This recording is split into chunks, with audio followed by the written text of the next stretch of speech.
Hello, everyone. Randy Harrington here. This here is my friend Jason Valenti. He lives up in Washington State, but he had a sighting that altered the course for the rest of his life. He had a sighting on the side of the road, and the details of this sighting are pretty spectacular.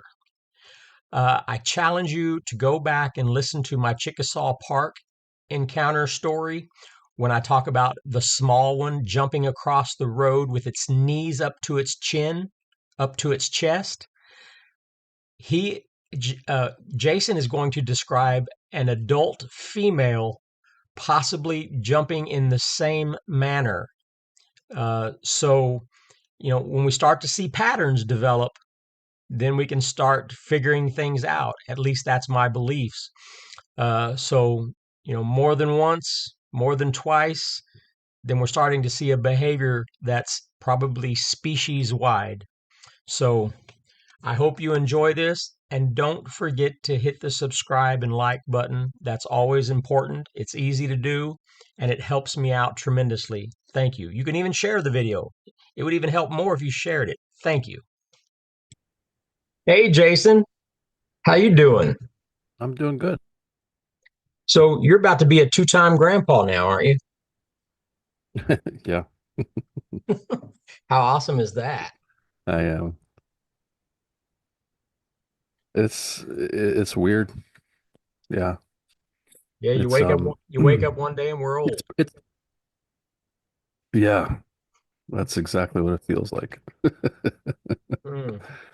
Well, uh, you know, after I spoke with you yesterday, I started going back and doing a little research, and you're never going to guess what videos I watched last night. I watched a bunch of Lloyd Pye videos.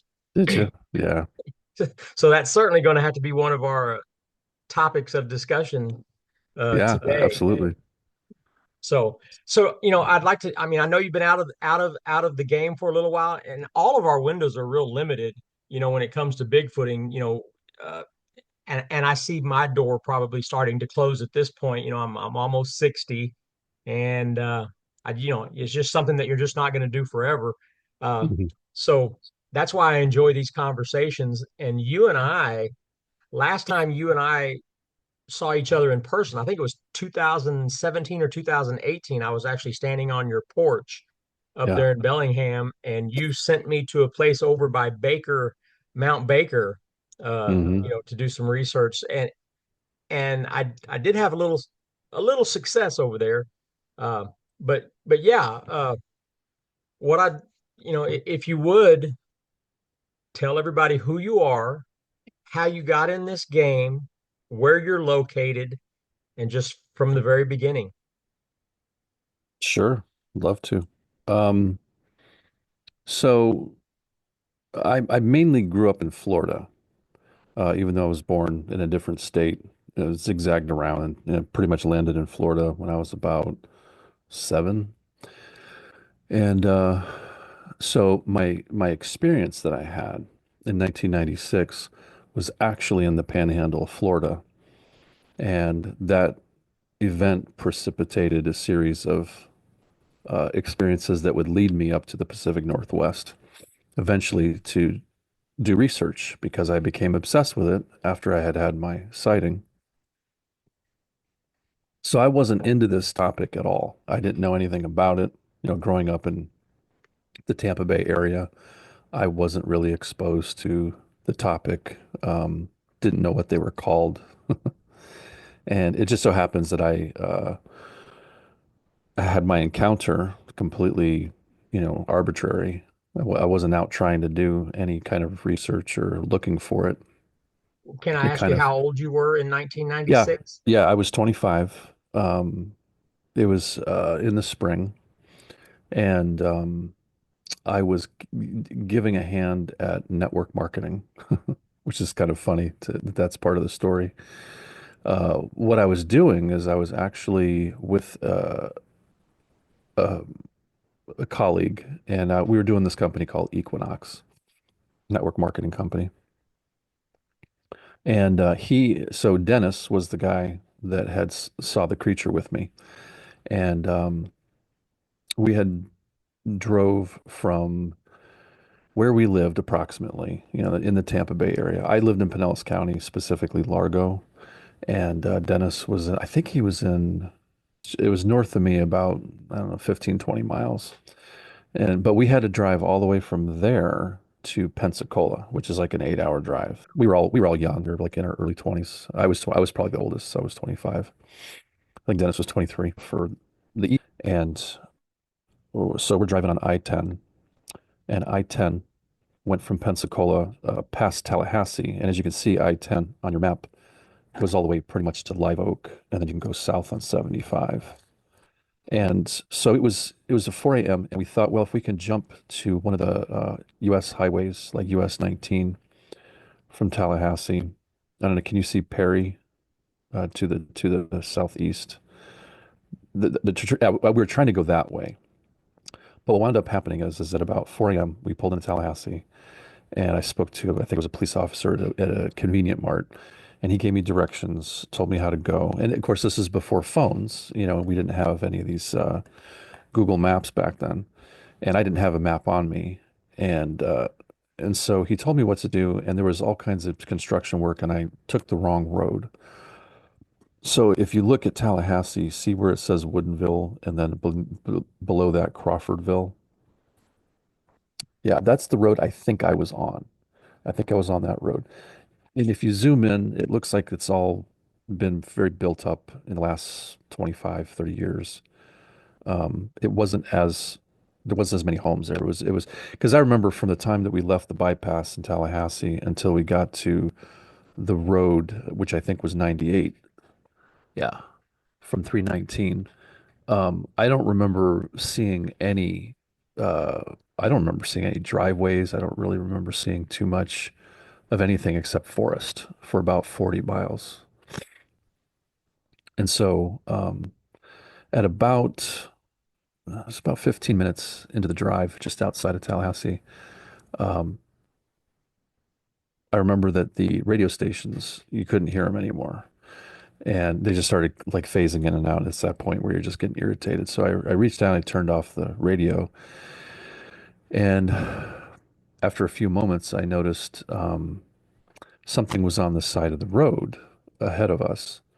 And my first impression when it hit me was that I just thought it was an Irish setter, like something like a big Irish setter that was chasing its tail. Like that's the first thing that came to my mind. And in the neck, and we were probably going about 50, 55 miles an hour. And as we were approaching it, um, and after I had made that observation, I looked down at my dashboard, and noticed that my brights were not on. And so when I went to flash my brights on and I was looking at it, this flurry of hair is happening, and then all of a sudden the hair falls after my brights go on, and then eyes appear at the top of this mass of hair, and then it starts to unfold and stand up on two legs.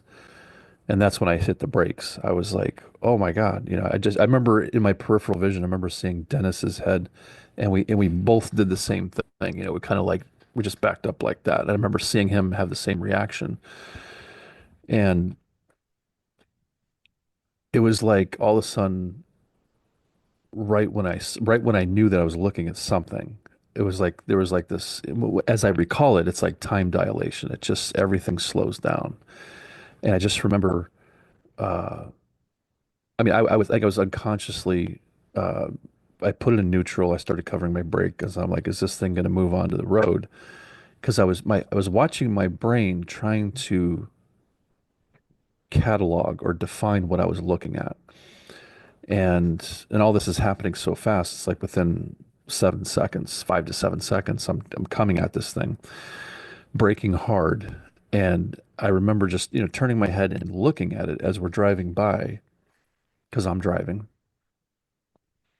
And first thing I noticed was that it was just so large. I'm just like, what is that? This is really big. And my brain's going, is this a deer standing up? There's no monkeys this north. We don't have monkeys. We don't have big apes. It's like, what? My brain is just struggling. And then it really started to struggle when when it had hands, these big hands that were in front of its face, and it was like trying to block my headlights because it was clearly it was like blinded and it was just stumbling backwards. And the way that it was walking was really strange because I remember as my eyes were scanning from top to bottom, I remember that I was trying to figure out, is this thing walking on two legs or is it four legs?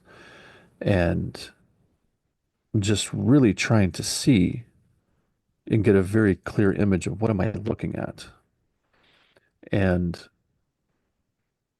I remember as we were approaching it, we were right on top of it. And we were so close to it that when we were passing by it, if the window would have been rolled down, Dennis could have grabbed her right arm. And so I know that we were looking at a humanoid figure. You know, I mean, it became very clear that that's what that was. Especially the hands were a giveaway because they did look like giant human hands. Now, I can't tell you, you know, from memory, did it look like a great ape hand or, you know, one of the other primates? I can't tell you if the thumb was far down, you know, if the distance between the first knuckle here and the crotch here, you know, I don't, it just looked like human hands to me. And the other detail that I remember is that on all the pads of the fingers and the thumb and on the nose, it was this purple color, which I assumed that it must have gotten into some berries recently. And so I just remember that detail. She had very white skin. And the reason I refer to it as a she is because the hips were extraordinarily wide. It was like wide hips, almost like a kangaroo, which may sound funny to describe it. But I just remember, you know, there was this hourglass figure type of curvature to her hips. And even her legs, when her legs came out of her hips, she was kind of knock-kneed. And like when she was walking backwards, you know, for the longest time when I would remember how she was, and it wasn't like she was walking. She was obviously stumbling because she had her hands in front of her face. She was trying to avoid getting hit by me, as I realized, you know, in remembering this. Um, and it wasn't until I saw the Sasquatch Legend Meets Science, which I'm sure you've seen, the the 3D animation that Ruben Steindorf did, where he superimposed the skeleton in Patty, and and when I saw that, I was like, oh my God, that's what I was seeing, except it was in reverse, you know, because like it was a forward motion when they were talking about the kinematics of how she was Right. ambulating her legs, you know, because they were swinging around. And I remember thinking to myself, what? That was a strange way to walk. And but I remember that. And what I can tell you about the hand and the arm, she was blonde. She was not dark like the Patterson Gimlin subject. She was much more light in color, very, very light, like blonde. And skin was white. And I remember that like on her face. Oh, and the other detail that was really hard to wrap my mind around was that like the head was sitting right on the shoulders. It didn't look like she had a neck. She could have, but I didn't see. It wasn't like us, like our head sits on this neck. And I just remember her head was coming out of her shoulders, and her shoulders were so wide. They may have been wider than her hips, but they were pretty close. Now, But very, when but this was a large being, I want mhm. everybody to know Yeah. Jason is not a small man. I mean, how tall are you, Jason? Yeah, I'm 6'4", and now the truck that we were in was a 1986 Toyota SR5 extra cab, but they're not jacked up. They're like the regular SUV and even the crossovers that we see that have been made in the last, you know, to 20 years. Like I have a 2005 Honda, Ford Freestyle, and it's about as tall as that, which looks like a slightly larger station wagon. So we weren't in a jacked up truck, but I remember as as I was looking at her and I lost sight of her at the door jamb because I had a topper on the back of this, you know, extra long Toyota truck. The top of her hip was at the top of the door jamb, you know, right where Dennis's head was. I remember that's where her hip was. So she seemed to be fairly long-legged and short, you know, like a short torso with long legs. And I would say that she had, oh, and plus the side of the road, it was kind of dipping down. It wasn't a ditch, but in Florida, in that part of Florida, and it was very common in Florida when you're driving on highways, that you get this like gradient from the asphalt. It just goes down, several inches, 6 inches, maybe a foot. So I can't really say, with any accuracy, obviously, exactly how tall she was, but I know she was at least 7 feet tall, maybe a little taller. Yeah. And so yeah, I remember when I was looking at her hands and I was following, I remember my eyes for a moment just following her arm up to her shoulder. And I remember that the hair it was sparse. It wasn't like gorilla fur. It was more like a bonobo chimp, like where you can kind of see their skin when it gets matted. And I remember as I was following from her hand along her forearm, and I remember when we got to this point right here, the width of her elbow was like super wide. It was very long from her wrist to her elbow. That part of her arm was much longer, seemingly, than her upper arm. And I remember seeing the tricep on the upper arm. And she wasn't built like Patty. She was built more like Michael Jordan, like an NBA basketball player. She was very svelte. I wouldn't say she was ripped. She could have been. The other thing that was really odd to me, I mean, the whole thing was odd, but the hair on her chest, I didn't see any nipples at all. I just remember the hair on her chest swinging back and forth. And when I first was describing this to Grover Krantz, John Bindernagel, and Thomas Steenberg and Bill Miller, they were all in the room at the 1999. That was the first symposium I ever went to. I was a total newbie. I walk into this conference and it was like the day after all the big events had happened, and it was just like the roundtable discussions. So I got to be with all these, famous Bigfoot researchers, and I didn't know who was who. I didn't even know who I was talking to. But I was like this guest of honor because I had called Stephen Harvey and told him that, yeah, I had an experience and I just moved up here from Florida and I'd like, to attend this and, mainly for support and to be around other people. I had just moved to Bellingham like that June and this was like September. And when I was describing my experience, of course, they're all taking notes and interrupting me and asking me all these detailed questions. And, uh, And it was suggested, I think, by Bindernagel. He said, "Well, do you think do you think it could have had a young sitting on the front of it?" And I was like, I hadn't thought of that, maybe. Because it was so strange because as she was walking backwards and stumbling, there was like this cadence to her stumbling, but her chest hair was doing this weird out of synchronization with her walk movement that I just remember being puzzled by what were we looking at in that part of her. And and so yeah, white skin, white shoulders, long arms. We covered the gate. Did I smell anything? Did we hear anything? No, this was completely visual. It was totally just a visual, brief several moments that I got to see her.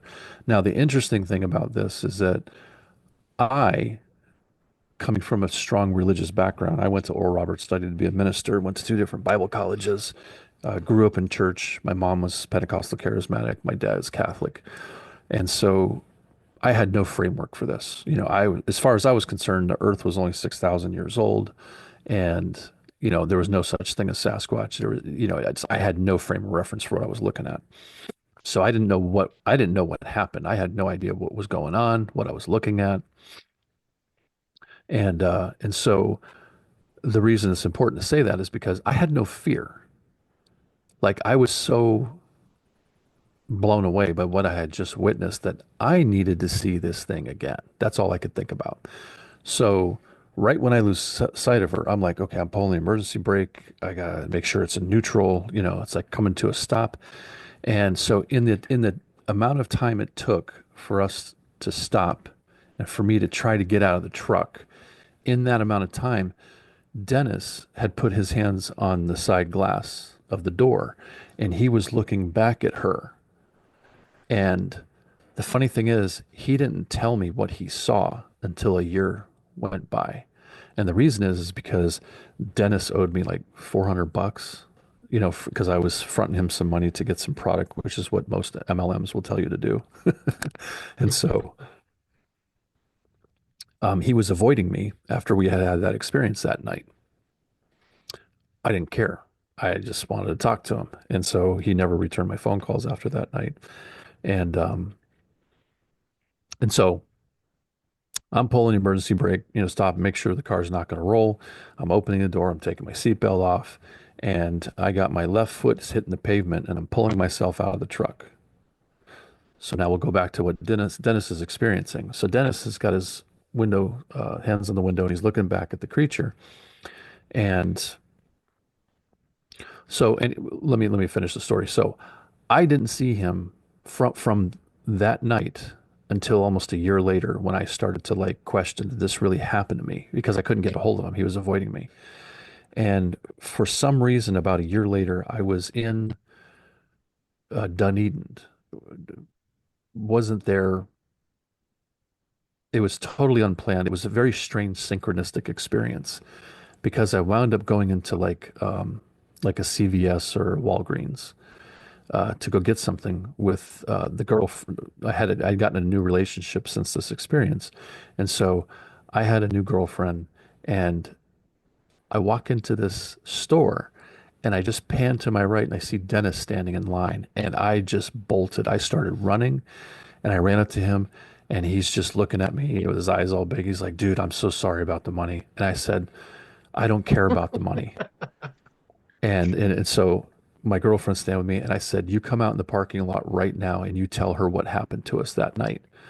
And it was so interesting when we got out to the parking lot. He starts physically shaking. He reaches into his back pocket. He's pulling out a pack of cigarettes, and he can hardly. I mean, his hands are just shaking like this, and he's trying to pull out a cigarette. And I'm looking at him, and I look at his eyes, and I said, "Wow, this really affected you." He goes, "Oh, dude, you have no idea." And I'm like, "Whoa!" So he lights up a cigarette. And I said, okay, so you tell her what happened to us. So then he proceeds to tell us what he saw. Now, mind you, this is just happening. I don't know what's going on. I don't know what he's witnessing. I'm just like, I'm getting out of the truck and I'm going to go run through the woods and try to see this thing again. I mean, like I said, there was no fear. I just was like, oh my God. So in that amount of time, he's looking back through the glass and he sees her drop, she's got her hands in front of her face. She drops her hands to her sides, to kind of like, should I go across the road this way or should I stay on the same side? It's like he can tell that she was evaluating very quickly, what should I do? And he said all of a sudden, all in one movement, she just took her fist like this. And it's like she just threw her fist towards the ground and went into this squat, almost like her ass bounced off the ground, just like this compression punch of a movement. And as she was coming up off the ground, she was pivoting on the ball of her left foot. And as she was leaving the ground, it was like this incredible leap, twisting 90 degrees and landing in the forest about 30 feet, 20, 30 feet away. And navigating the forest where we were at, it's like it looked like there was telephone poles because the branches didn't really start to like about 20 feet off the ground. So as you're looking through there, and because my foot was on the brake, the rear of the truck and to the side was completely illuminated for at least 100 feet.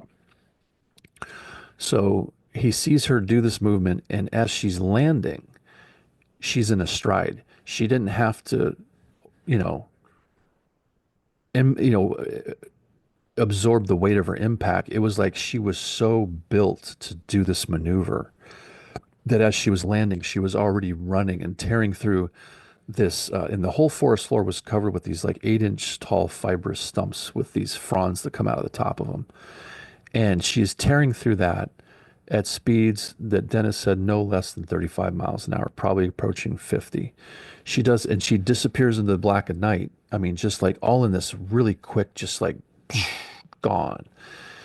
Just in time. And he said as soon as she was out of sight, that's when he turned around, he swung his arm and it hit my chest. As I was trying to get out, his hand comes over this way and hits my chest and he pushes me against the door jamb and then grabs my shirt and jerks me back in. And I look at him and I go, come on, dude, let's go see this thing. And he just looks at me, he goes, no, man, just drive. And the thing about Dennis is he just got out of the Gulf War. He was in recon.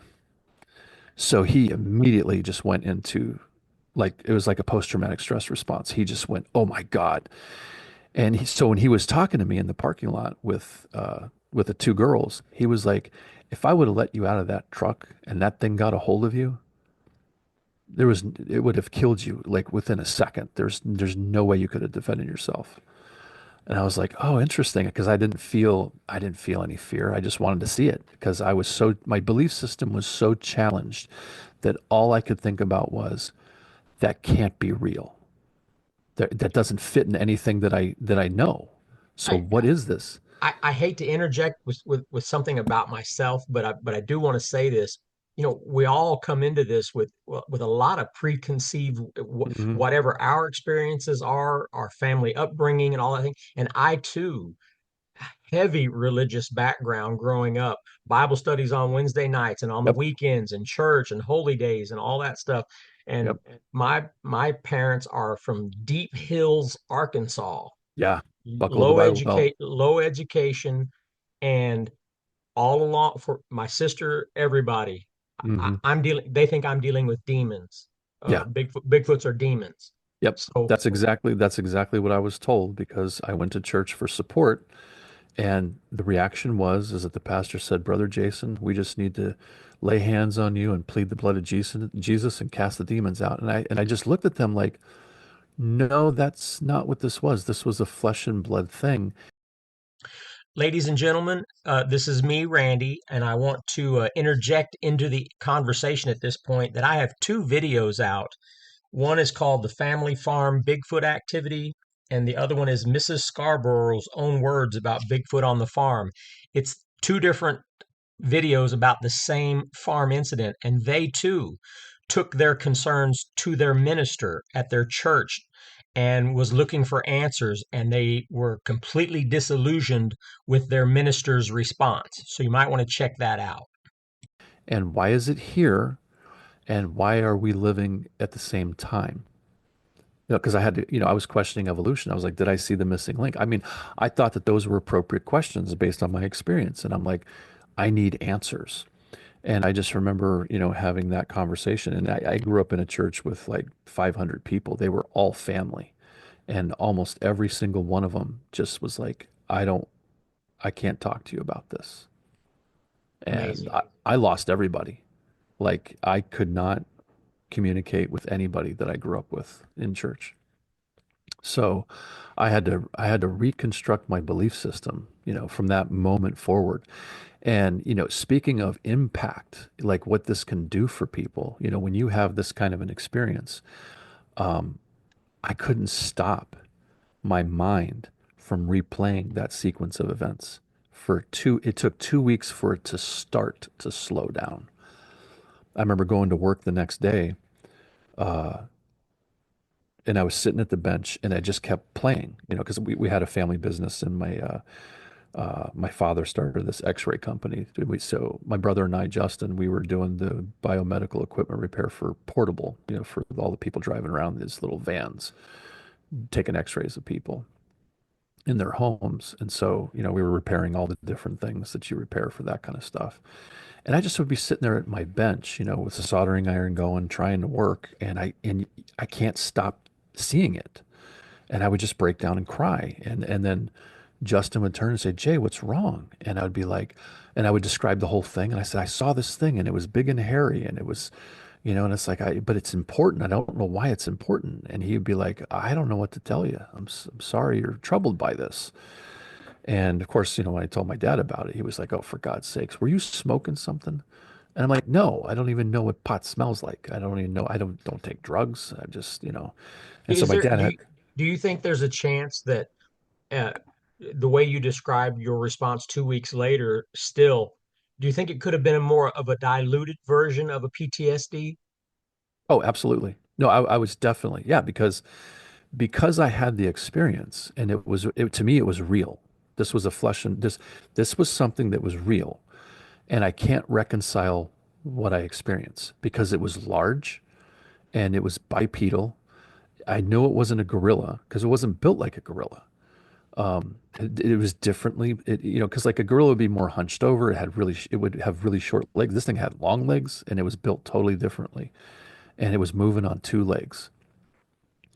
And for some reason, at the time, I just knew that this was important and I couldn't figure it out. until, and this is where it just gets bizarrely synchronistic. This things that started happening in my life got pretty interesting. And my dad had a friend. His name was Tom, and Tom was a very close associate of my dad's in business because Tom was brilliant electronic engineer and became software engineer. Tom was in the Mensa Society. Tom conducted the Florida Philharmonic at 17 years old. That's how genius level Tom was. And we had great respect for Tom. However, about 2 years before this experience, my dad had spent a lot of time with him because my dad was going through a divorce and was living with Tom. So he got to hear a lot of what Tom believed. And 2 years previous to this, all throughout this past 2 years, up to this event that happened to me, my dad kept telling my brother and I occasionally, man, Tom has lost it. And he would just use words like, don't engage. He believes in some crazy shit now. All he's talking about is UFOs, Sasquatch, and aliens, and he won't shut up.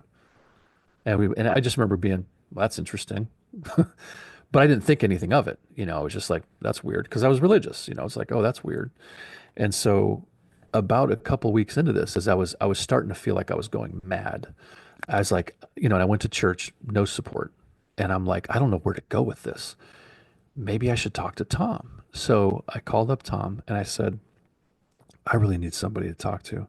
And he goes, okay, what do you want to talk about? And I said, well, can I come over, and just spend some time with you? And he's just like, well, you know how your dad feels about me. I said, dude, I'm 25. I can do what I want. And, because that's the way religious people can be very controlling. And he knew that about, he didn't want to intervene in my relationship with my dad. He was sensitive to that. And I said, Tom, no, I really need somebody to talk to. So I show up at his apartment one night. He opens up the door and he's got the chain across the door and he's just looking through the chain. He's looking at me. He goes, okay, so what do you need? And I was like, I start describing what happened to me. And I just remember, looking at him every couple seconds as I was telling my story, and his eyes are getting bigger and bigger, and he's looking at me, and he goes, "Holy shit, you saw a Sasquatch!" And I stop and I look at him. I go, "What's a Sasquatch?" And he just looks at me, puzzled. He goes, "A Bigfoot." And I'm like, "What's a Bigfoot?" He goes, "Oh my God, a Yeti." I'm like, "Tom, what are these words? I don't know what you're talking about." And he shuts the door, unlocks the chain and swings it wide open, and he grabs my wrist. He says, "Get in here." And so we sit down, and for 8 hours, he blows my mind. I mean, just absolutely. Now, remember, Bible college, I studied Greek and Hebrew. I was totally into word mapping. I was so curious about origins of the language, but of course, this is all coming from, a Bible-centered point of view, and or at least religious, Judeo-Christian. And so, he's telling me all this stuff that's just, I mean, I'm being fire hosed with stuff that's classified because Tom worked for Martin Marietta, the nuclear warhead division, set up the whole software system for the entire facility. And Tom was the kind of guy you can give a book on a computer language that he doesn't know anything about on a Friday. By that next Monday, he'll fluently be writing and coding in it. That was the genius level that Tom operated on. And so he's just telling me all this stuff, about human origins and, so what I didn't know is at the time, when I'm talking to him, he had traveled with Zachariah Sitchin and Lloyd Pye back in 1996. I think it was in the same year that I had, or no, I'm sorry, 94. It would have been 94 that he had had this experience where he went to Machu Picchu. Lloyd Pye was his bunkmate during that trip. And this was before Lloyd Pye was popular because he was writing the manuscript for Everything You Know Is Wrong, Part One, Human Origins. And so, because Tom was exposed to this, he knew a lot about it. And so he was telling me about it. And he was telling me about all kinds of government programs and UFOs. And I'm just like, oh my God, this stuff's going on in this world. I don't know what to say. It's like, this is hard to hear, because my And, faith was being challenged. the funny thing is, in 96, 97, that would be such a hard thing to hear. Oh, But today, given the state of our government, the Yep, revelations of what they've kept hidden, and all of those operations and programs and things like that. Now it wouldn't be nearly as surprising to hear that because exactly. now we know it. Yeah. And that's a really good point because if I would have had this conversation with Tom at that same time without having had the Sasquatch sighting, I just would have argued with him. I know myself. I know that that's what, but because I had this 2x4 upside the head reality check, you don't know what's going on in this world, Jason. You have no clue how big, how vast the anomalies that have come and gone in this world. You don't know anything about it.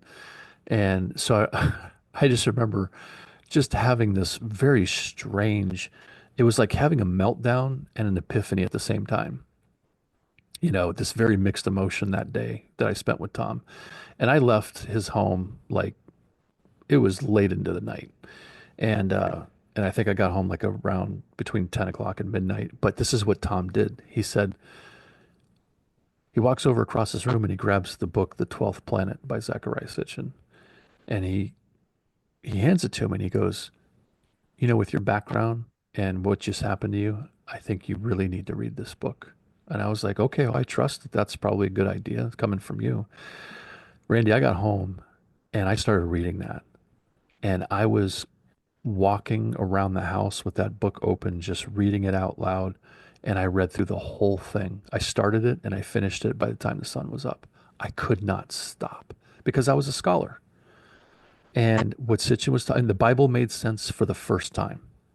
And I'm not saying that Sitchin is the truth, because actually I have my doubts now. I've been doing this research for a long time. I've been doing it long enough to know that there's a lot of twists and turns. Just when you think you got it figured out, something else comes along that challenges it.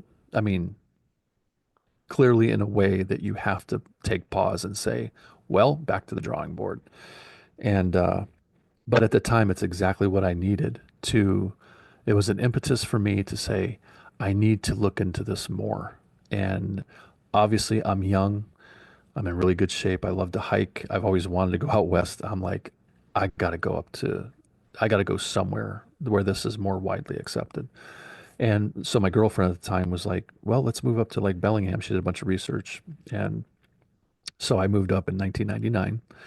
And I moved up to the Pacific Northwest with the intention and I had this belief that if I can just put together a team of people that know what they're doing, that can have the same, that share the same passion, we can go out and get the evidence necessary to prove the existence of Sasquatch. Because at the time, and going back to the 12th planet, the thing in that book that I think that really gripped me is that I think it's somewhere around page 375 that in the Sumerian cuneiform tablets, these creatures are mentioned. And these are writings that are 6,000 years old. And that's what really lit a fire under my ass is because I'm like, wow, these things were known about for a very long time in many different narratives of antiquity. And to me, that just reinforced that this is important. So, you know, and as you probably know, that in Sitchin's, in a nutshell, it made sense to me that this was probably a trajectory worth investigating because if we truly are what Sitchin says we are, according to the interpretation, that humans are some kind of hybrid between different species. Well, how did that happen? And we have the genetic markers for it. There seems to be enough scientific evidence that there is some truth to what this body of information is pointing to. And so, knowing that, having researched that, I felt it was necessary to try to, like, I felt like my heart was in the right place. You know, um, I remember when I first started going to the conferences, I remember listening to people like John Green from Harrison Hot Springs, who was, one of the four horsemen. I remember John saying, unfortunately, with the way science operates, we got to get a dead specimen and we got to be able to dissect it. We've got it. And that's the only way. And like Lloyd Pye would tell me, he says, it's the only way we're going to cram this down the throats of science and get it provable. And I used to believe that for a long time, and it wasn't until like around 2007 that I had a change of heart because I was pro kill. I thought it was going to be necessary to bag one of these things and, send it to science. But And we can get into that if you want. But I've changed my position on that. I'm totally no kill now. I don't think that that's the right thing to do because I think that is just personally something not something that we should do. Well, yeah, I appreciate. Intentionally. Yeah. I certainly appreciate you saying that. I'm of the mindset where I'm not going to tell another grown man what to do or what not to do. We're all traveling at different speeds, maybe Right. towards the same goal. I don't know. So I have to assume that somebody else is traveling at a different speed than I am. I also am not in the interest of trying to procure a specimen by death. Uh, I have a I use bear spray as my deterrent, or at least to make me feel better about having something when I'm out there Right. alone. Right. So bear spray is all I have. So just so that my listeners know, I'm not in that camp either. But but I don't besmirch anybody's. Everybody has to do what is right to them, and Mhm. then if they want to learn in that process to change their mind, that's a beautiful thing. Yeah. Right on. Yeah. So yeah, I get up to Washington and I started the only thing that really made sense to me was just to network. And of course, I'm trying to live my life in such a way that I can mobilize. Like I took a job when I first moved up here, and then I just tried to freelance and just do side jobs, and live in such a way that I could get a phone call and, tell my girlfriend or whoever I was staying with, I need to go. That was the way I had to do that. And so, like, I met Paul Smith at I think it was one of Ray Crow's events down in Oregon, and we started collaborating back in like 2002, 2003. And we were trying to start the Sasquatch Research Foundation back then. And and I wasn't very successful at doing anything because I was living like a pauper. I was just not very, because this happened when I was 25. I was really just obsessed. We've got to get the evidence. And it just felt like, with everything happening with the internet and technologically speaking, I remember so many researchers, man, we're just around the corner. I remember, back in 2000, going to some of these events, it was like everybody's like, well, we should have photographic evidence by next year. The cameras are getting really good, the digital quality, you can the zoom lenses.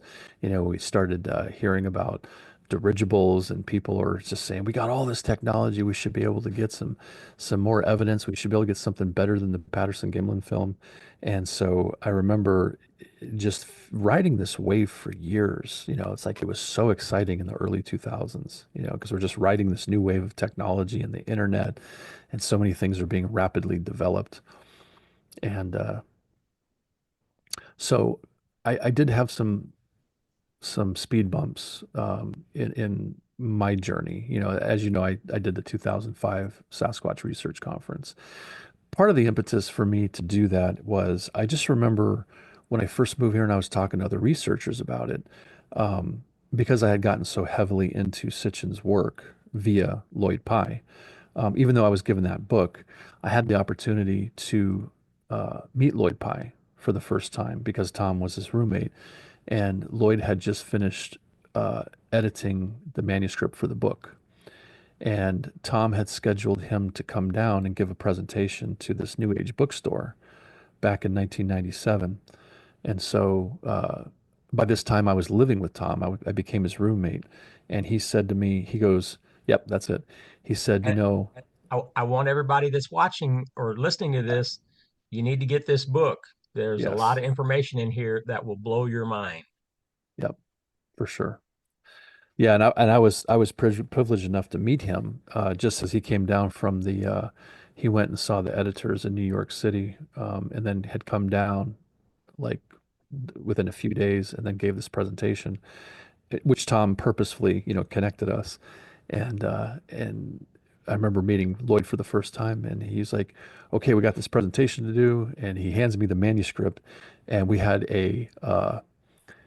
one of those projectors that you put the paper in, and it's got those big Fresnel lenses on them, Yeah. an opaque projector. That's what it was, so that you could. It was so funny. We had that kind of technology. And that was high tech. And that was high tech. And I remember, the room was full. We had about 30 to 50 people, which is pretty big for a little new age store, new age bookstore. So I'm just, Lloyd and Tom are like, we're getting Jason in on this. That was their plan. And I'm just young. I'm 26, 27 by this time. And, uh, and so I'm just, because still trying to figure out what to do with my life. I'm just like, what do I do? I'm still living in Florida. I'm trying to get up the Pacific Northwest, but my family's not very supportive, and I'm just kind of floundering. But this gave me this anchor point. This night was so pivotal because he hands me the manuscript to his book, and we're just flying through this presentation, Randy. And Lloyd was hot. I mean, just on point and just blazing trails with this information. So this is very first public presentation he's ever done on anything like this. And I got these papers and I'm scanning and I'm reading them. And he's just like, next slide, next slide, next slide. And I'm just going through it. And I'm like, holy shit, this is it. This is what I want to do. I finally understand. And so we went to dinner afterwards. And I just remember, the whole group of us, there was like probably 12 of us out to dinner. Tom and Lloyd and I are sitting together. And I just have this emotional, like overflowing, just like I'm just feeling like I'm on top of the world. And I look at Lloyd and I said, I want to do what you do. And he's like, okay, you come to my place this next week. I'm going to be in Madeira Beach and I'll be here for a week. And I'm going back to, I think he lived in Louisiana at the time. So every night that week, and I was the last guy to edit the book. I went through the whole thing, found the last mistake before it went to print, and which, by the way, when he was invited on Art Bell, I think to date, when he went on Art Bell, he was the biggest hit ever on Art Bell because he was the guy that made Sitchin's work make sense. This is why Sitchin's work is relevant because he devoted a fourth of that book to Sitchin's book. When you read the last fourth of Everything You Know Is Wrong. And so that's when my plan became clear. It was at the tail end of 97. It went to print in 98. I think it came out in the beginning of 98. And so my plan was I got a job doing driving tractor trailer over the road. And so I was using my job to try to inch my way out to the Pacific Northwest. And so through a series of events, and just I finally made it up here in the summer of 99. And so it took me a little while to, kind of get my footing. And I got in a relationship. And then within that relationship with Star, we had my son, John Ziel. And, uh, and so and she got cancer in 2003. So it was kind of like a roller coaster. I was dealing with a lot of stuff. And, uh, and in 2005, we were able to put together the Sasquatch Research Conference in 2005, which I think was a historic conference because I needed, and I felt like this was true. I wanted to expose a lot of the people in the Bigfoot community to Lloyd's work because I thought it was a great impetus. This is a great motivation. And he was like, look, it may not be my philosophy, but we got to rally behind an ideal so that we're more cohesive. We can't just say things that are arbitrary or just, because we're passionate.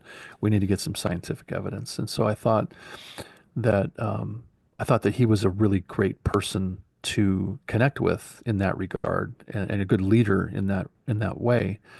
And even though a lot of the people that came to the conference, some people were like, "Hey, I think this is a very interesting perspective," and it was pretty divided because a lot of the people who are classically trained in universities that have PhDs that were there vehemently disagreed and was like, "Oh, Sitchin is just bullshit," and but it was interesting. I've had a lot of good positive feedback from that conference. I made a lot of enemies, which I haven't even met some of these people and they hate my guts. So it's like, whatever. That's what happens in this field. Oh yeah. People bring their biases and their preconceived ideas, and I've just tried to remain open. It's like we've got to be able to, I mean, even in the paranormal stuff, one of my research areas for several years was the Lummi Reservation. I had the privilege of not only doing research there, but I lived on the reservation for quite some time and then moved over to Lummi Island. And I would take the ferry at night, the last ferry. And I had a car on the island and I had a little putter um, at the ferry dock on the mainland. So I would make sure that Star and John were all set up for the night, and then I would just drive around the reservation to all the points that they told me. Well, if you want to see Sasquatch, you go over here. So that's what I would do all night long, and I had experiences. I believe that I caught it on film. one night. It was August 31st of 2003. I caught it. I spent like the whole month of August. I was out every night practically. And so I believe I have had encounters since 1996. I got to smell it for the first time. I got to see the red eyes. It's funny when you approach Native Americans or First Nation people, they're very standoffish, they don't really want to tell you a whole lot. And fortunately, when I was with Star, Star was really into the Navajo traditions. We actually met at a sweat lodge. We actually met at Quayshus's sweat lodge, who was famous for his Sasquatch artwork. He made these beautiful art pieces with the Northwest art with the black and the red, little 8.5 by 11 prints. And so that's how her and I met. And she had told me that she had seen a Sasquatch down in Falls City. And that's why we became an item because I didn't think I was ever going to meet a, a part. It was funny because I had a girlfriend that she told me, she goes, you really need to be with somebody who's seen a Sasquatch so they really understand. And I thought how is that going to even be possible? And so when I met Star, it was kind of like this uh, interesting, like, wow, you've seen a Sasquatch too. And so we've hooked up, and it was just really interesting how that happened that way. But she knew the Native American traditions, and she told me how, well, if you want to do some research on the res, this is what you got to do. You got to, show up with some salmon and some tobacco, and here's a feather, and wrap it in red velvet, and humbly ask them to teach you. And I did that, and they kind of accepted me in, and had some really fun experiences while I was doing research out there. There is another John Green who found prints in Bellingham Bay in 1970 or 71. And he was in one of the books. I want to say maybe even John Green wrote about it. Um, but John Green was Lummi. He was Native American. I hung out with his grandkid, Kyle, and Kyle took us down in a boat to Ronnie Roseman and I went down to the fork of the Nooksack. So spent a lot of time on the res, got to hear a lot of stories. And um, so I felt like I got to see some things and experience some things on the reservation. And I would recommend anybody go do that now. Um, I And why is that? And why is that? Well, you got to be careful. I mean, for me to just say, "Oh yeah, go to any reservation and try to ask to do research." Like I said, my life became very interesting with a series of synchronicities. It's like it was almost like just like putting on a glove. And I think it's because my emotional energy, and I don't mean to get very esoteric, but it's like, and I think you've probably experienced this too. When you're passionate about something, you do seem to have some kind of manifesting power. Like when I was really, really into this and I had time and energy and the resources, synchronistic things would just happen inexplicably. Like things would line up, you know, where I got to have these experiences again and get close to it, like seeing the red eyes for the first time. It was just as every bit as exciting to smell it and see the red eyes as the first time I saw it in 1996, and Well, it is hard to extrapolate what characteristics of a person gives them a propensity to be successful in having encounters or right. whatever. But ever since I first started talking with you, and we're talking over a decade ago at this Yeah. point, but and then when I met you in person standing on your porch, I I came to the realization that given you're a half a foot taller than I am. So uh, I, I thought you were like a gentle giant. I mean, Yeah. just very soft spoken, and everybody should be able to see that now when they're listening to you. Just a very calming, soothing way that you speak, very intelligent. Those things matter. Those things Yeah. mean something. I'm very abrasive. I mean, no, I get my mind made up on something, and I'm very, have certain expectations of people, and I get irritated. So I don't have a lot of the good qualities that you should have, even though I've been lucky. But I'm lucky because of my perseverance. Right. Well, I appreciate who you are and how you've done your research. Yeah, I was really grateful when we first hooked up on the Falcon project, because that's where we met. and you became a team leader right away, so that was really cool. Yeah, I mean, that I've got nothing bad to say about that. I wished it would have worked out. Uh, Hmm. I was looking forward to it. I was coming up into that area anyways, all the time on Hmm. my own since 2012. So yeah, Hmm. I've been taking a couple trips a year up there, and I've come up there a lot since then too. Right. So what people don't understand is, they want to poo-poo on the project to me and be Right. like, oh, Right.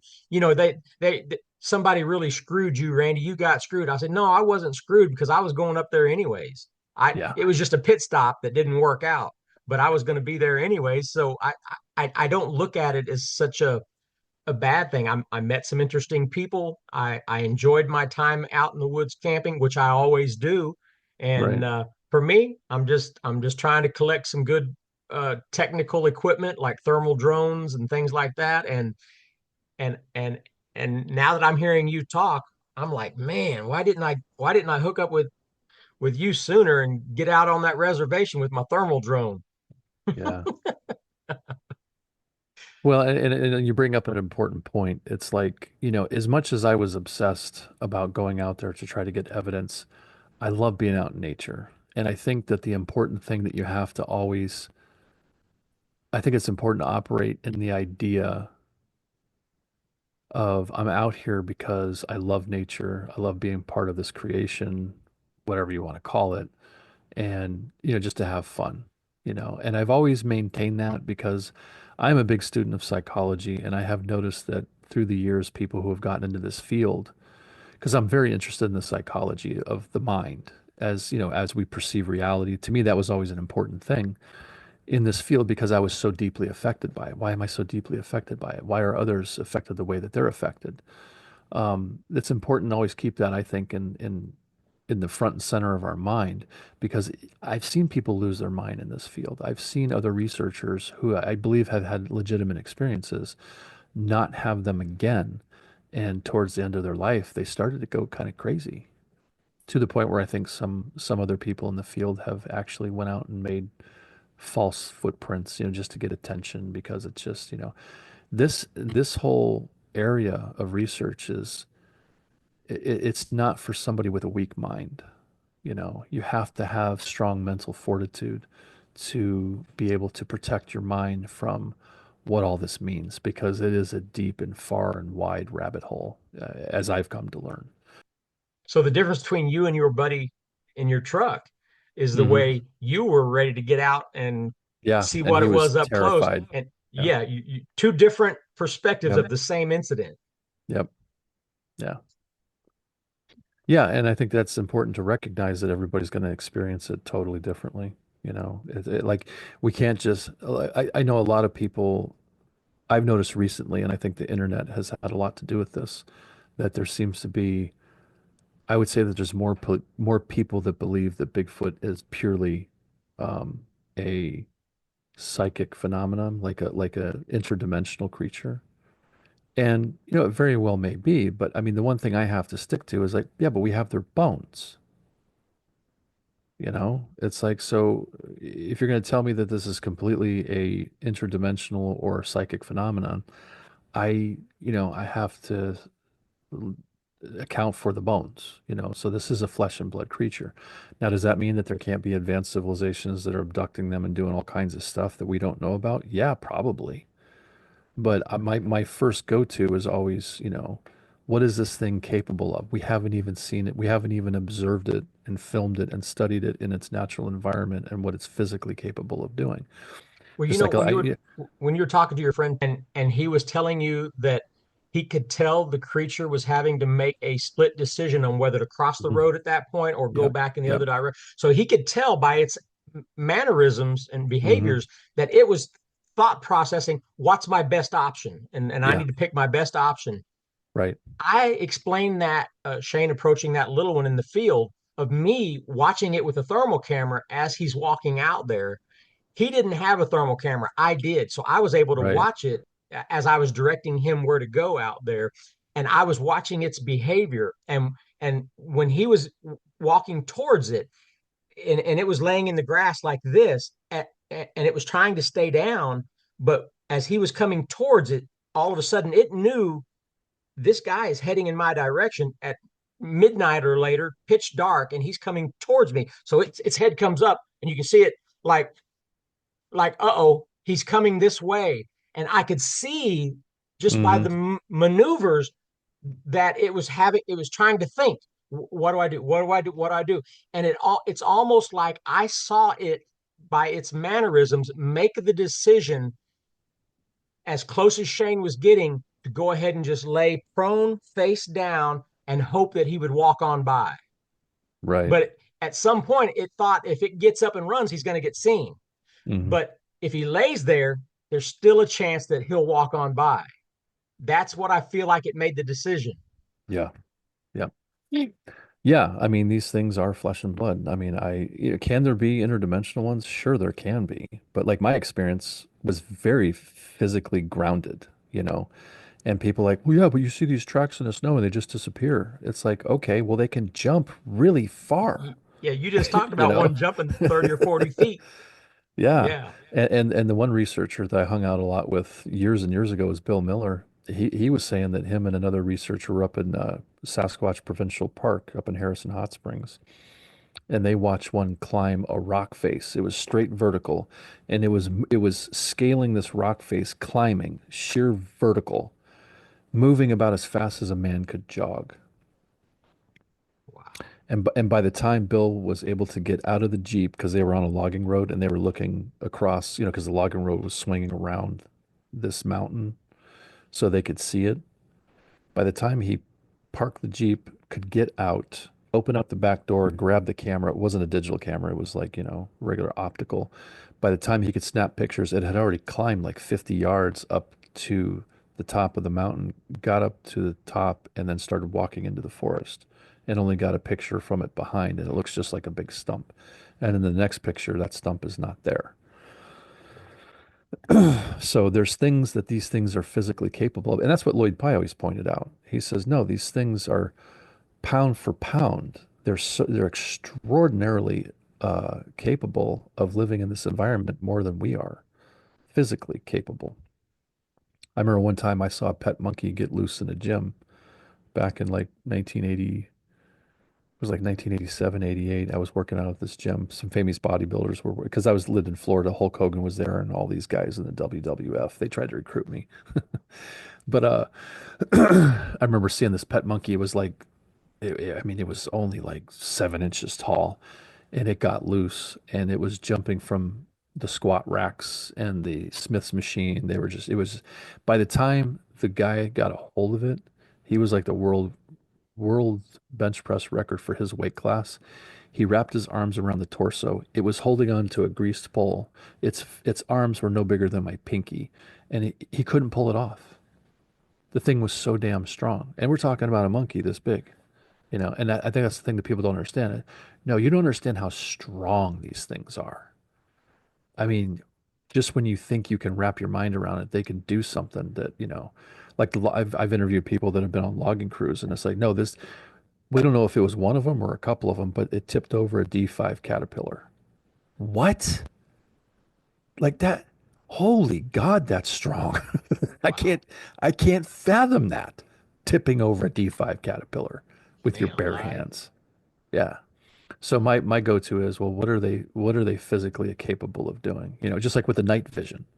The first time you see the eyes, I remember the funny thing is about Dennis is that Dennis said that he saw green eyes and I saw orange.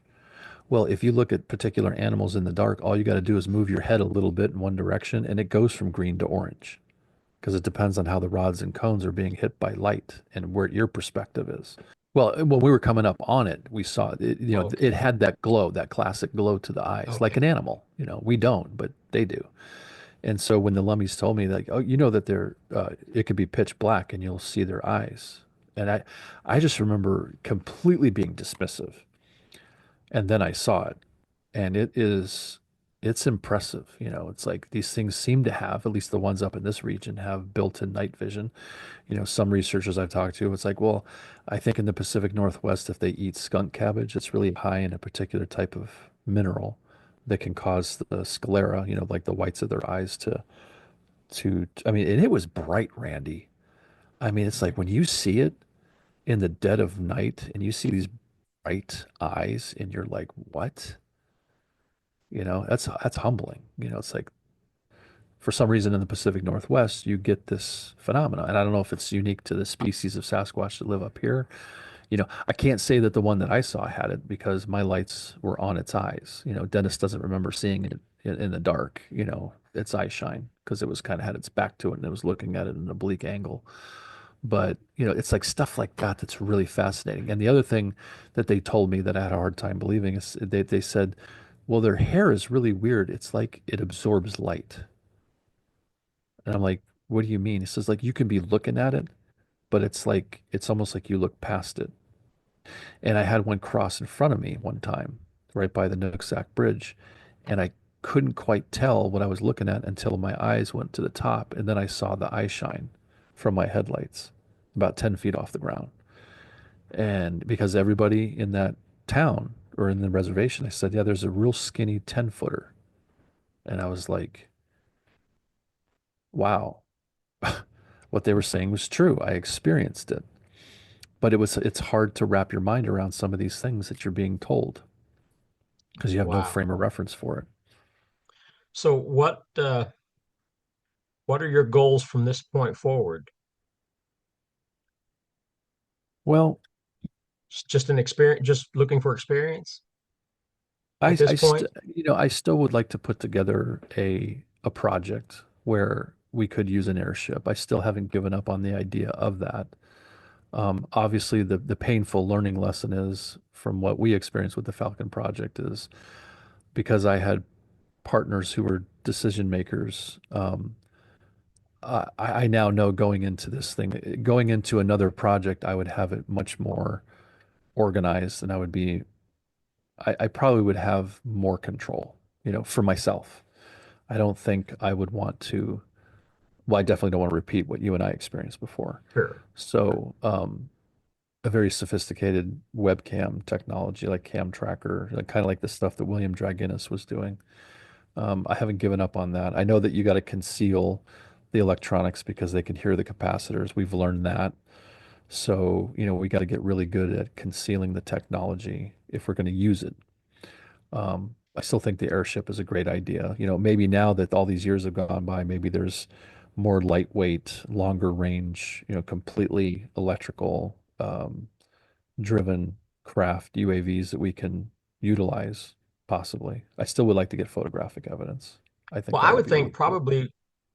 probably more expensive, but the most probability of being successful would probably high dollar Yeah.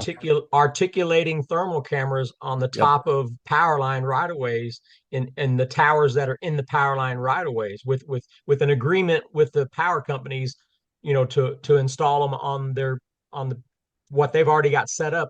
And That's a great idea. you could probably cover a couple of miles and that would be Yeah. all you'd need. And so, Yeah.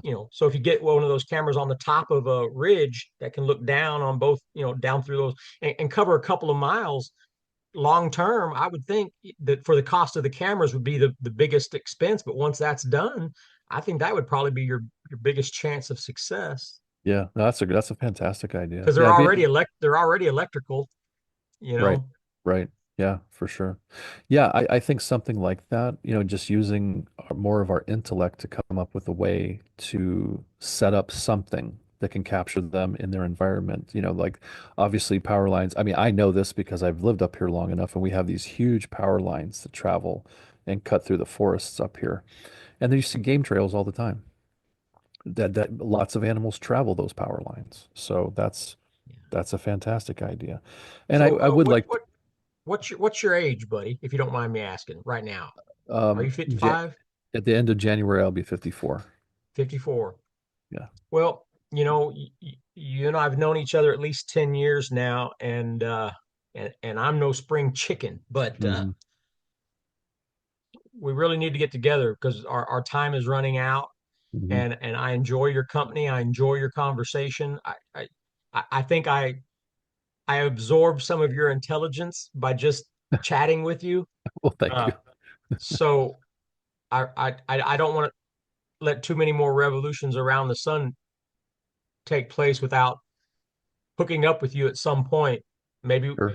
hey, I've been involved with a documentary for a couple of years now, Yeah. and she's a super, the producer is a super nice woman. Uh, she's won an Emmy, Critics' Choice Award, Nice. and we've been working together. We want to go up to Canada. We want to go to the Pacific Northwest.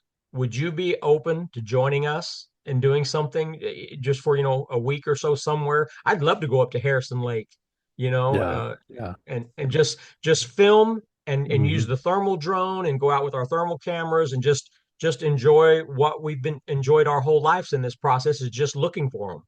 Yeah. No, I would love to do something like that. Absolutely.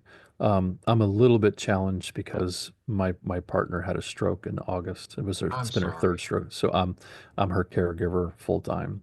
And so based upon her recovery, yeah, I'm very, very open to that. And Okay. I'm still working on some things financially and I feel like I'm closer now than I ever been to be able to have the resources to be able to do more field research. But I definitely feel that when I step into that mode again, I feel like I've had a lot of time and reflection, for like the past since I moved here in 1999, I've had a lot to reflect on, like the Falcon Project and all the things that I've done in terms of field research. Like I feel like now I have a much more intelligent way to approach it. It's like I was scattershot from the hip just because I was riding on the wave of enthusiasm when I first moved here. Because, like I said, it was very synchronistic. I mean, the stuff that I got to do, considering how poor I've been, has been amazing. And so I'm confident that I'm going to be able to, in the short term here, not too far in the future, be able to springtime have resources to go out and do this the right, quote the right way, whatever that Are you means. still working on that business line that you and I Yeah, had a conversation? yeah, Well, great. yeah, yeah. Well, that's great. So yeah, yeah. I hope you have great success with that. Thank So you. is your website still active? No, I shut it down, after the Falcon project crumbled. I just kind of, I just had to take some time off, and I did suffer some health setbacks myself. I was diagnosed with polycystic kidney disease back in 2015. So I've been dealing with that but I feel like I'm through that now. I found some ways that I've been able to treat myself, I'm actually in better shape than I've been in 15 years today. I've been Well, going to the good. gym. Yeah, I've lost weight. I'm like down to 250 from 320. So I'm feeling like really positive about my capabilities of going out in the forest. I did go out with are you familiar with John Andrews? No, I'm not. Okay, so he has been like one of my main research buddies that I've gone out with, and John's much older than I am. He's been doing this. He knows like all the trails in Eastern Washington. I think he's hiked every single one of them, and he's in his 80s now. And he's an extraordinary man. He's the one that got the 2003 Sasquatch screams. That I don't know if I did. I send you those. I I The believe you ones where did. yeah, you can hear that sound like monkeys screaming, and then the long siren. Yeah. Um, yeah, there's an area. I went with him to that same area earlier this year, and that was really fun. Nothing happened, but occasionally I'll get out for an overnight thing and do that. And Yeah, did so, you ever watch that video of mine about the bluff charge from Mount St. oh Helens? yeah, oh yeah, yeah, That was pretty yeah, fantastic. very interesting. Yeah, yeah, Yeah, I love your state, man. I really have to get back up there. Of yeah. course, That's why I'm here. it may take a year or two, but now that I'm working with some people, and if funding comes in where we can come out there and do something, Yeah, I would yeah. sure like to have you on a short call list. Heck yeah, you got it. Would love it. Fantastic. Well, Jason, I appreciate you, buddy. Your story is fantastic. The details are incredible. I cannot wait for people to hear it. And you and I are definitely going to collaborate in the future. Thank you. I All right. appreciate it. Thank you, buddy. All right.